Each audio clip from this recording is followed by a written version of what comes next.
भारत नमस्कार, स्वराज एक्सप्रेस देख रहे हैं आप और मैं मुस्कान साहू। भारत पाकिस्तान के बीच भीषण युद्ध के हालात बन रहे हैं। पिछले 17 दिनों में भारत और पाकिस्तान के बीच तनातनी चल रही है। 22 अप्रैल को पहलगाम आतंकी हमले से इसकी शुरुआत हुई थी। 7 मई को भारत ने पाकिस्तान के आतंकी ठिकानों पर स्ट्राइक की। वहीं अगले ही दिन पाकिस्तान ने भारत के सैन्य ठिकानों पर मिसाइल और ड्रोन हमले कर दिए। इसके बाद पाकिस्तान जम्मू कश्मीर से राजस्थान तक ड्रोन और मिसाइल से हमला करता रहा। तो इसके जवाब में भारत ने पाकिस्तान की राजधानी इस्लामाबाद समेत 9 शहरों के सैन्य ठिकानों पर बमों की बारिश कर दी। इन हालातों के बीच सवाल ये उठ रहा है कि क्या दोनों देश भीषण जंग की ओर बढ़ रहे हैं, क्योंकि किन्हीं दो देशों में संघर्ष की शुरुआत किसी घटना या बयानबाजी से होती है, फिर हल्के सैन्य कदम और बढ़ते बढ़ते ये सर्वनाश तक पहुंच जाता है। भारत पाकिस्तान युद्ध अब तक भारत ने 7 मई को पीओके और पाकिस्तान में स्थित 9 आतंकी ठिकानों पर एयर स्ट्राइक की। 8 मई को पाकिस्तान ने भारत के 15 सैन्य ठिकानों पर हमले की कोशिश की। तो वहीं भारतीय सेना ने S-400 डिफेंस सिस्टम के जरिए पाकिस्तान हमले को नाकाम कर दिया। इसके बाद जवाब में 8 मई की रात ही भारत ने पाकिस्तान के 9 शहरों में हमले किए।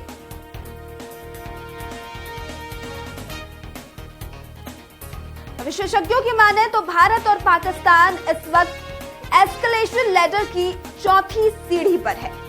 इससे पहले आपको आइए बता दें कि आखिर एस्केलेशन लैडर होता क्या है। बता दें कि इन्हीं दो देशों में संघर्ष की शुरुआत किसी घटना या बयानबाजी से होती है, फिर हल्के कदम और बढ़ते बढ़ते ये सर्वनाश तक पहुंच जाता है।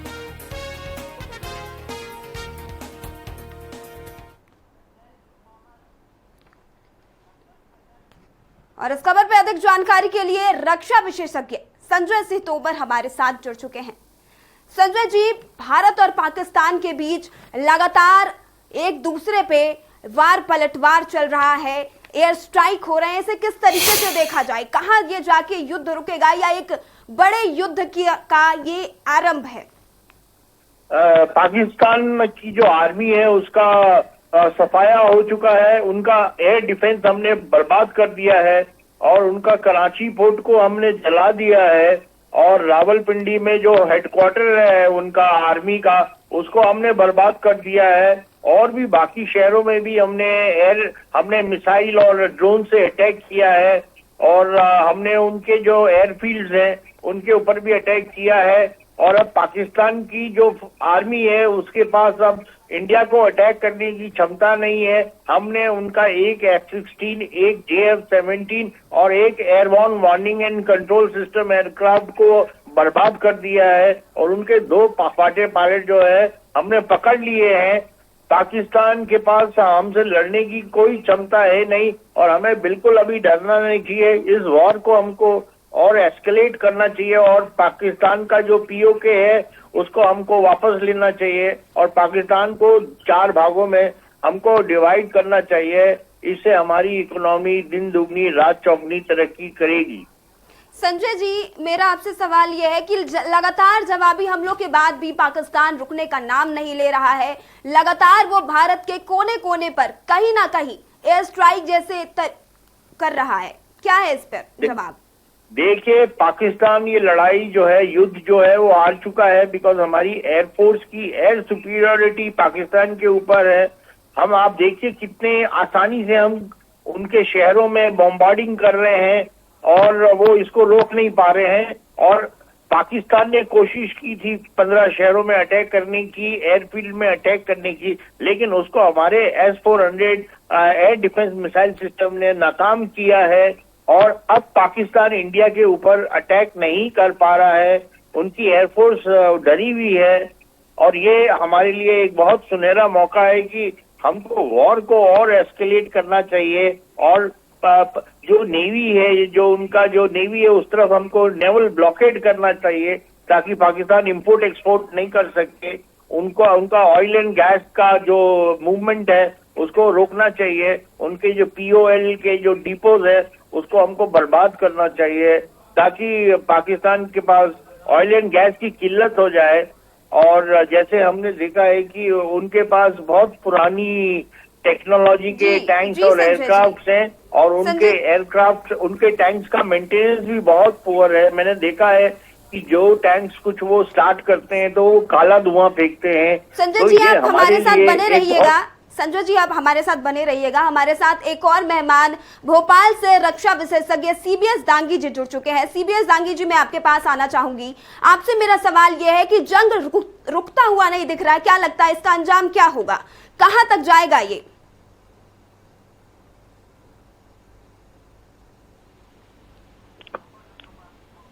तकनीकी खामी की वजह से हम दांगी जी तक जुड़ नहीं पा रहे हैं। संजय जी, मैं आपसे ये सवाल लेना चाहूंगी कि क्या लगता है अंजाम क्या होगा? इसका अंजाम है पाकिस्तान की बर्बादी है। पाकिस्तान के पास कोई क्षमता है नहीं कि वो हमारे ऊपर अभी वो अटैक कर सके। वो स्ट्रेटेजिक टारगेट्स को अटैक नहीं कर पा रहा है, केवल LOC पे उसने फायर ओपन किया है, और उनके पास अभी क्षमता ही नहीं है। और भारत की जो फौज है वो पाकिस्तान के अंदर घुस गई है, और मैं समझता हूं कि पाकिस्तान की आर्मी में म्यूटिनी हो जाएगी। उनका मोराल बहुत डाउन है। उनके जो फौजी ऑफिसर्स और जो पॉलिटिशियंस हैं उन्होंने अपनी फैमिलीज को बाहर विदेश में भेज दिया है। इससे पूरी पाकिस्तान आर्मी का मनोबल टूट गया है, और मैं समझता हूं कि अभी हमको वॉर को एस्केलेट करना चाहिए और इसकी इंटेंसिटी को और बढ़ा देना चाहिए। वो क्षमता भारत की फौज, आर्मी, नेवी, एयरफोर्स के पास है, और पाकिस्तान का इंपोर्ट एक्सपोर्ट बिल्कुल बंद कर देना चाहिए। उनका जो तेल जो गल्फ कंट्री से आता है उसके ऊपर रोक लगा देनी चाहिए हमारी नेवी को। और मैं समझता हूं कि आने वाले कुछ ही समय में पाकिस्तान का जो अंत है वो तय है। संजय जी, एस्केलेशन लेटर की माने तो एक युद्ध सीढ़ी होती है, इस पे भारत और पाकिस्तान इस वक्त चौथी सीढ़ी पर है। इस पे क्या कहना चाहेंगे आप कि क्या ये सीढ़ियां भारत और पाकिस्तान यहीं थम जाएंगे, आगे नहीं बढ़ेगी, या ये इसका अंजाम तक जाएगा? क्या लगता है आपको? नहीं, मैं समझ रहा हूं कि अभी ये जो एस्केलेशन लैडर जो है इसकी इंटेंसिटी को बढ़ाना पड़ेगा, क्योंकि हमने अभी सब कुछ यूज कर लिया है। और मैं समझता हूं कि हमको 1-2 सीढ़ी और ऊपर चढ़ना पड़ेगा, एस्केलेट करना पड़ेगा, क्योंकि अभी हमारी एयर सुपीरियरिटी हो गई है और पाकिस्तान अभी बहुत कमजोर हो गया है। इसके बाद पाकिस्तान को पूरी तरीके से बर्बाद किया जाएगा by air attack and by missile attack. अभी हमने बहुत सारे, हमारे पास ब्रह्मोस मिसाइल है जिसका हमने अभी पूरी तरीके से इस्तेमाल नहीं किया है, और ब्रह्मोस मिसाइल को ये इंटरसेप्ट नहीं कर सकते हैं, उसको काउंटर नहीं कर सकते हैं। तो अभी एस्केलेशन लैडर और बढ़ेगा और इंटेंसिटी और बढ़ेगी, और पाकिस्तान पूरी तरीके से बर्बाद होने वाला है, क्योंकि उनका एयर डिफेंस सिस्टम पूरी तरीके से नाकाम हो चुका है। और हम ये बोल सकते हैं कि हमारी एयर सुपीरियरिटी हो गई है, और अभी पाकिस्तान की आर्मी का मनोबल भी नीचे है। तो इसका हमको बहुत बड़ा बेनिफिट मिलेगा। Thank you. संजय जी, पाकिस्तान लगातार गीदड़ भभकिया दे रहा है। मैं आपको एक बार उनका बयान भी सुनाना चाहूंगी। गोरी, शहीन, गजनवी, ये चौकों में सजाने के लिए नहीं हमने रखे हुए, ये हमने हिंदुस्तान के लिए रखे हैं। बाबा, ये जो 130 एटॉमिक हमारे पास वेपन है वो हमने सिर्फ मॉडल बनाने के लिए नहीं रखे हुए, और आपको पता ही नहीं कि हमने पाकिस्तान के किस किस हिस्से में रखे हुए हैं। ये दुनिया भी जानती है, आप भी जानते हैं। पे अगर किसी इस किस्म की वो मेंटेलिटी अगर मोदी ने अप्लाई करने की कोशिश की जो गजा में अप्लाई हो रही है, या जो नेतन्याहू अप्लाई कर रहा है, या जो नेतन्याहू के जो अलाइज हैं वो अप्लाई कर रहे हैं, उनको उसको मदद कर रहे हैं, उसको मुसल्लह कर रहे हैं, तो यहाँ पे आगे पाकिस्तान जो है वो उस तरह का जवाब देगा कि तारीख याद रखेगी कि किसी कौम ने आगे से जवाब दिया था। हमारी एग्जिस्टेंस खतरे में पड़ी, हमारे खिलाफ इस किस्म का कदम उठाया गया कि पाकिस्तान को जो है खुदा न खास्ता जो है हमारी जो एग्जिस्टेंस है वो खतरे में हुई, तो फिर जो है अगर हम नहीं तो कोई भी नहीं है फिर। संजय जी, आपने ये पाकिस्तान के 2 बयान सुने, क्या प्रतिक्रिया देना चाहेंगे आप इन दोनों बयानों पर? ये बंकर में घुस के दे रहे हैं और अब इनकी हिम्मत नहीं है कि ये बाहर आकर कुछ बोले। और ये पूरी जो है ये इसको हम बोलते हैं न्यूक्लियर ब्लफ। पाकिस्तान के मुझे नहीं समझ में आता है कि पाकिस्तान के पास कुछ न्यूक्लियर है and it is a weapon of deterrence, it is not a weapon to attack any country. और मैं नहीं समझता हूं कि इजराइल और अमेरिका अलाउ करेगा कि पाकिस्तान कभी न्यूक्लियर बम बनाए। और ये सब न्यूक्लियर ब्लफ है। और अब क्या है कि ये ऑलमोस्ट वॉर को हार चुके हैं, इसलिए इस तरीके के बंकर में घुसने के बाद ये बयान दे रहे हैं। सबके सब बंकर में छुपे हुए हैं, किसी की हिम्मत नहीं है कि वो बाहर आके फौज को मोटिवेट करे। और ये पाकिस्तान का अंत है, जैसे मैंने आपको बोला है। और ये जो गीदड़ धपकी है, जब किसी का अंत आता है तो तब वो गीदड़ धपकी देता है कि मैं ये कर दूंगा, मैं वो कर दूंगा। लेकिन अभी तक उन्होंने ऐसा कुछ भी नहीं किया है। उनकी एयरफोर्स की भी क्षमता अब खत्म हो चुकी है, क्योंकि उनके जो पायलट्स हैं वो पकड़े जा रहे हैं और उनके एयरक्राफ्ट को हमारा जो एयर डिफेंस सिस्टम है वो शूट कर रहा है, उनको ध्वस्त कर रहा है। तो अब पाकिस्तान का ये कंफर्मेटरी टेस्ट है कि वो इधर धपकी दे रहे हैं, भपकी दे रहे हैं कि अब पाकिस्तान का अंत है। इससे हमें डरना नहीं चाहिए और हमको जो लड़ाई की जो एस्केलेशन लैडर के ऊपर हमको चढ़ना है और हमको पाकिस्तान के ऊपर जो है मिसाइल्स और ड्रोन अटैक की इंटेंसिटी को हमको बढ़ाना चाहिए। जी, और इसी के साथ वरिष्ठ पत्रकार हमारे साथ पंजाब से जुड़ चुके हैं बलवंत तक्षक जी। बलवंत जी, चूंकि आप पंजाब से हैं, वहां की स्थितियों को बेहतर तरीके से जान रहे होंगे, किस तरह के हालात है अभी पंजाब में? देखिए, अभी जो रक्षा विशेषज्ञ आपको जानकारी दे रहे थे जी, मैं तो उनकी बातों में हाँ मिलाते हुए ये कहूंगा कि पाकिस्तान में भारत से लड़ने की क्षमता नहीं है। ये कई बार देख चुके हैं हम, चाहे 1965 का युद्ध हो, चाहे 1971 का युद्ध हो, चाहे कारगिल युद्ध हो। मतलब पाकिस्तान ने हमेशा मुंह की खाई है। और पहलगांव में पर्यटकों की हत्या के बाद पाकिस्तान ने जो उकसावे की कार्रवाई की थी, उसका माकूल जवाब उसको दिया है सेना ने। उनके जो कुछ शहरों पर, जम्मू, पठानकोट, जैसलमेर आदि शहरों पर जो हमले करने की कोशिश की थी पाकिस्तान ने, वो नाकाम हो गई है। उनके लड़ाकू विमान मार गिराए हैं, ड्रोन मिसाइलें मार गिराई हैं, उनके जो एयरबेस थे वो खत्म कर दिए गए हैं। तो पाकिस्तान में लड़ने की क्षमता नहीं है। और मैं समझता हूं कि हिंदुस्तान उन 26 पर्यटकों की हत्या का जो सबक पाकिस्तान को सिखाएगा, वो उनको आने वाले लंबे अरसे तक पाकिस्तान को याद रहेगा। और ये जो पाकिस्तान खामियाजा भुगतेगा, उससे उबरने में भी उसको बरसों लग जाए। जी बलवंत जी, और इसी के साथ हमारे साथ भोपाल से रक्षा विशेषज्ञ दांगी जी जुड़ चुके हैं।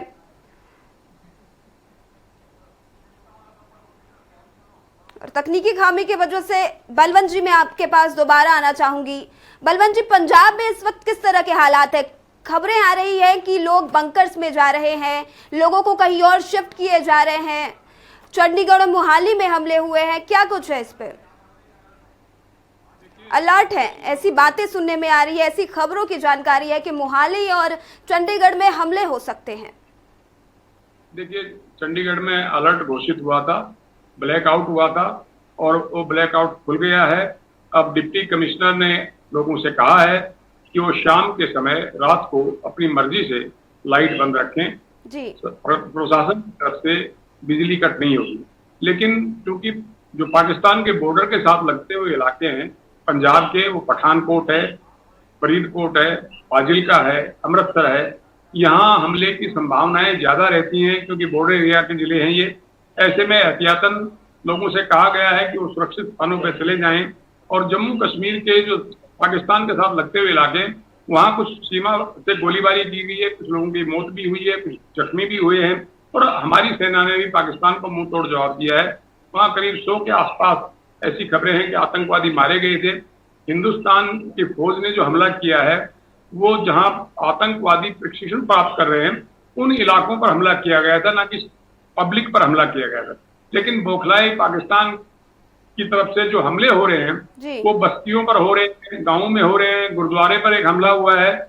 और ये बौखलाहट का ही नतीजा है ऐसी सूरत में सीमावर्ती इलाकों से जिला प्रशासन ने लोगों को एहतियातन कहा है कि वो सुरक्षित स्थानों पर चले जाएं।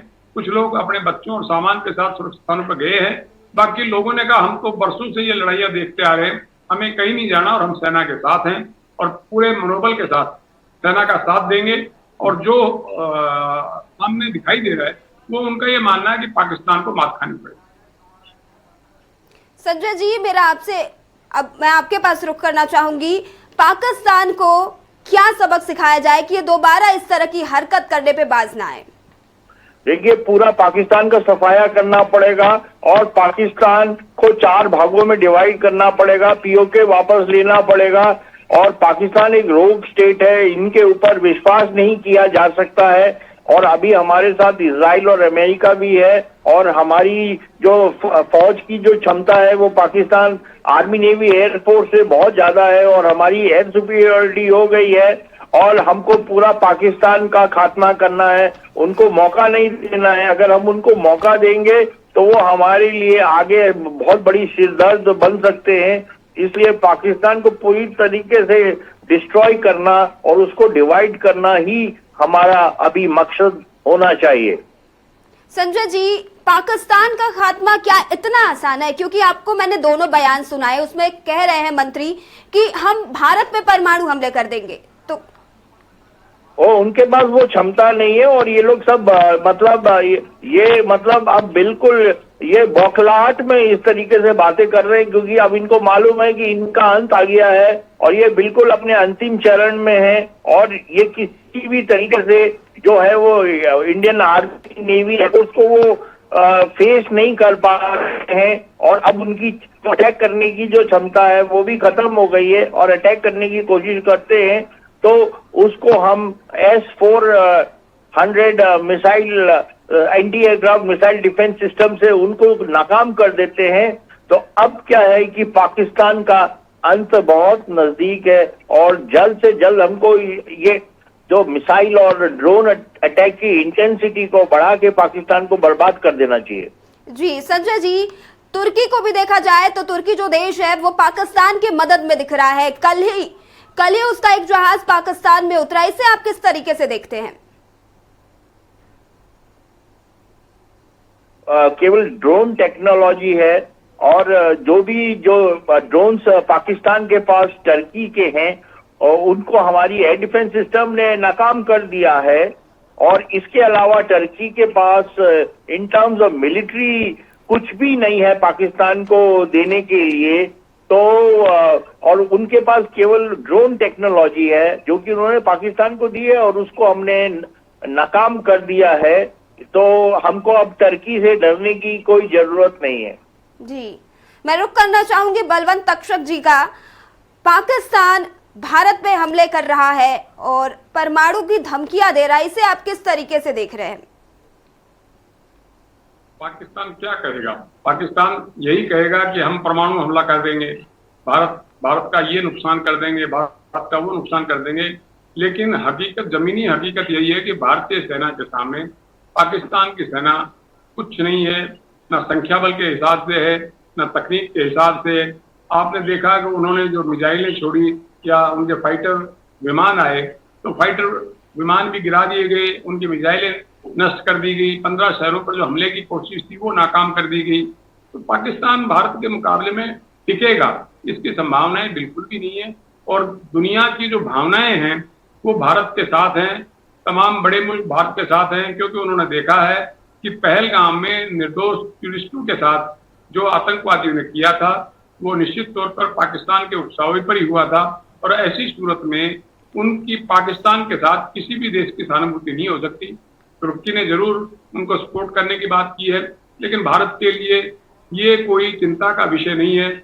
भारत जिस मकसद से पाकिस्तान की कमर तोड़ने में लगा हुआ है उसमें निश्चित तौर पर न केवल कामयाब होगा बल्कि हमने देखा है कि पाकिस्तानी सेना पर ब्लूच में भी हमले हो रहे हैं। बलूचिस्तानी जो है पाकिस्तान की ज्यादती से बेहद दुखी हैं। एक समय पाकिस्तान को तोड़ के बांग्लादेश बना दिया गया था। मैं समझता हूं कि पाकिस्तान पर जो अब हमला हुआ है वो एक तरह से ब्लूच जो है उनकी ताकत और बढ़ेगी और हो सकता है पाकिस्तान का एक टुकड़ा और हो जाए आने वाले समय में। जी बलवंत जी, मैं ये आपसे सवाल है कि क्या भारत को बलूचिस्तान की मदद करनी चाहिए, बलूच आर्मी की क्या भारत को मदद करनी चाहिए, क्या लगता है आपको? देखिए, जब परेशान जो बलूचिस्तानी हैं वो पाकिस्तान की सेना पर भी और पाकिस्तान सरकार की जातियों पर भी लगातार बोलते रहे हैं, लेकिन क्योंकि पाकिस्तानी सेना उन पर जाति करती रही है, उनको दबाती रही है, और अब इस समय हालात हैं, पाकिस्तान दोनों तरफ से एक तरह से घिरा हुआ है, उसको बाहर से भी उस पर हमले हो रहे हैं और भीतर से भी हमले हो रहे हैं। पाकिस्तानी सेना के लिए भारतीय सेना का हमला झेलना बड़ा मुश्किल है, और अगर बलूच भी पाकिस्तानी सेना पर हमले कर रहे हैं तो ये उनके लिए दोहरी मार है। ऐसी स्थितियां 1971 में पैदा हुई थी और हालात अब भी एक तरह से 1971 जैसे होते जा रहे हैं। अगर पाकिस्तान और भारत के बीच में युद्ध छिड़ता है, लंबा चलता है, तो बलूचिस्तानी जो है वो अपनी आजादी के लिए संघर्ष और तेज करेंगे। और हमारे केंद्रीय गृह मंत्री पहले ही कह चुके हैं कि पीओके जो है वो हिंदुस्तान का है और एक दिन हम उसको ले लेंगे।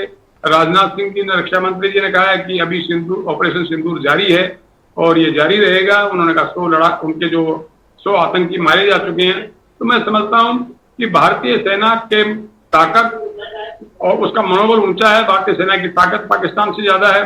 पाकिस्तान भले ही गीदड़ बम की, परमाणु बम की दे या चाहे कुछ और बात कहे, लेकिन हकीकत यही है कि पाकिस्तानी सेना का भारत के सामने दिखना मुश्किल। जी संजय जी, आपसे अब मैं आपका रुख करना चाहूंगी। आपसे मेरा ये सवाल है कि 21 ठिकानों को हमने चिन्हांकित किया था पाकिस्तान में, जिसपे कि हमने लगभग 9 ठिकानों पे हमले किए, बाकी बचे 12। क्या लगता है कि आगे की कार्रवाई इन 12 ठिकानों पे तय मानी जाए?